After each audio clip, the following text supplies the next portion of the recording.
So here we go. A cargo plane is flying 90 meters per second horizontally. Okay, so the package is also going at 90 meters per second horizontally as well when it's dropped.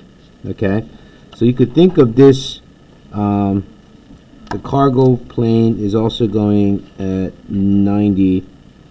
So here your VIX is equal to simply V naught of the airplane, okay, which happens to be 90 meters per second.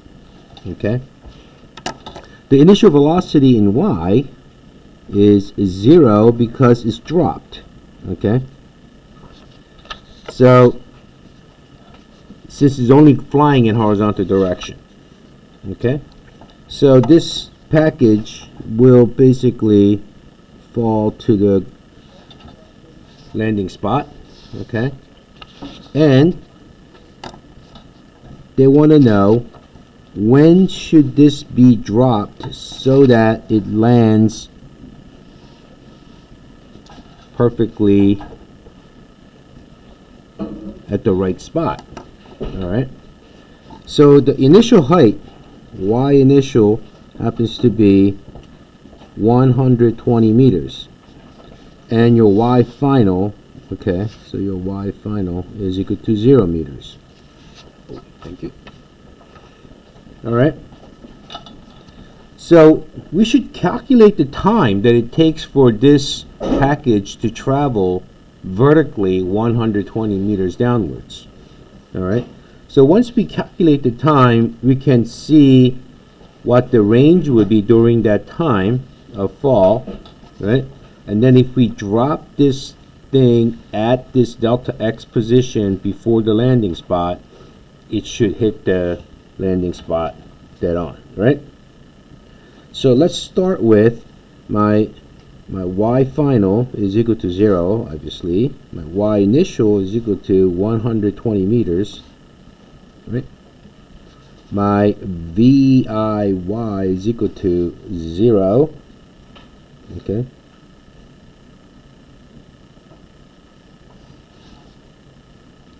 Meters per second, and my a sub y happens to be negative 9.8 meters per second squared. And let's look for time. Okay, so looks like we need to use equation number 2 here, huh? Because we have y's and v's and a's and times what we're looking for. So equation number 2 states y final is equal to y initial plus VIYT plus, right, 1/2 a sub y t squared. And this is t total, by the way, right? Therefore, my y final, 0, my y initial, 120, plus initial velocity for y direction is 0, right, plus 1/2 times negative 9.8 times t total squared. So you have 0 is equal to 120 minus 4.9 t total squared. So t total, right, is equal to square root of 120 over 4.9. Okay. So this comes out to, I think, 4.95 seconds is what you get. That's what you should get. So once you have that time, now we can take a look at the horizontal direction.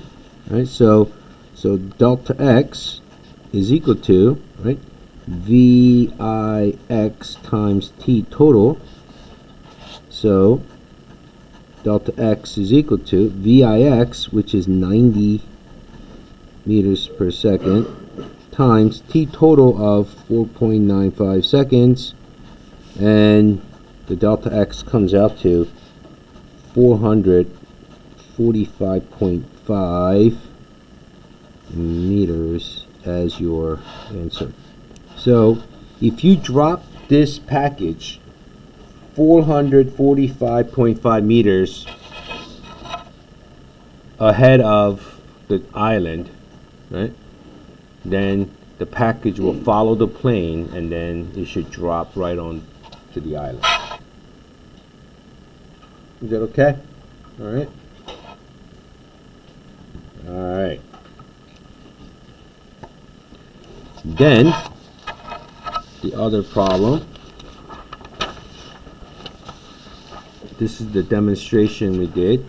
So cart is moving at half a meter per second to the right at time t is equal to 0. So it's already in motion. It's already moving at half a meter per second. Okay. The ball is shot straight upwards with speed of 25 meters per second. So our initial velocity in y direction is equal to simply 25 meters per second. Okay. So it really doesn't matter, like, you know, how fast this is going, right? It doesn't matter how fast this is going, but all right, now that student has been boiled, we can continue. So here we go. So it doesn't matter how fast this cart's going sideways, it would still catch the ball as long as it's moving at a constant velocity, right? So we're really not concerned about the speed of this yet. We just want to know how long it's going to take for this ball to go up and then come back down at the same location. So if we were to consider where it starts here to be my y initial, and my y initial, we're going to consider that to be 0, and here my y final is exact same location as my y initial, and that location is also 0 meters. Okay, so it starts at 0 meters but ends up at 0 meters, and that's good to know. So we can say my y initial is equal to 0 and my y final is equal to 0, and my a sub y again is negative 9.8 meters per second squared.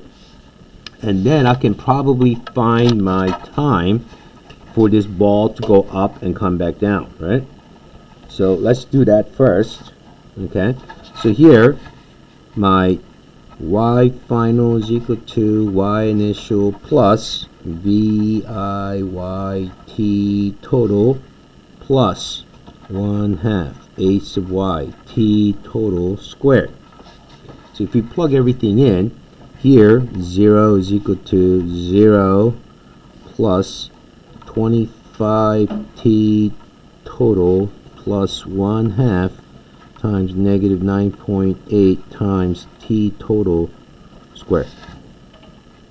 So if I factor out the t total from both of these terms, so my t total is factored out, which makes 25 minus 4.9 t total, right?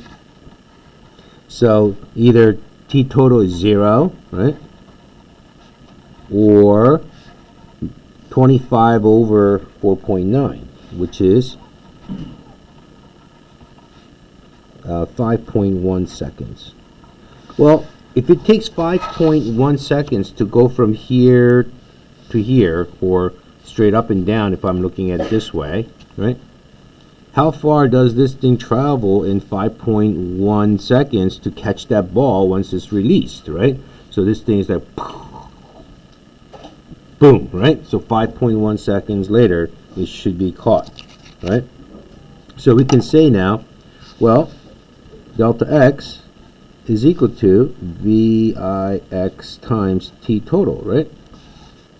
Therefore, my delta x is what we're looking for. My delta x is equal to VIX of the ball going, ball or the cart, they're moving at the same speed horizontally, right? And that is 0.5 meters per second times 5.1 seconds gives me my delta x is equal to 2.55 meters. So once the ball's launched upwards at 25 meters per second, the cart will continue to travel at 0.5 meters per second, and so will the ball, right? So the ball will be right on top of that cart, and it travels horizontally together and meet 5.1 seconds later at 2.55 meters away. All right? Boom. We're done. Any questions? Are we good? All right. So I'll stop here, and I will give you the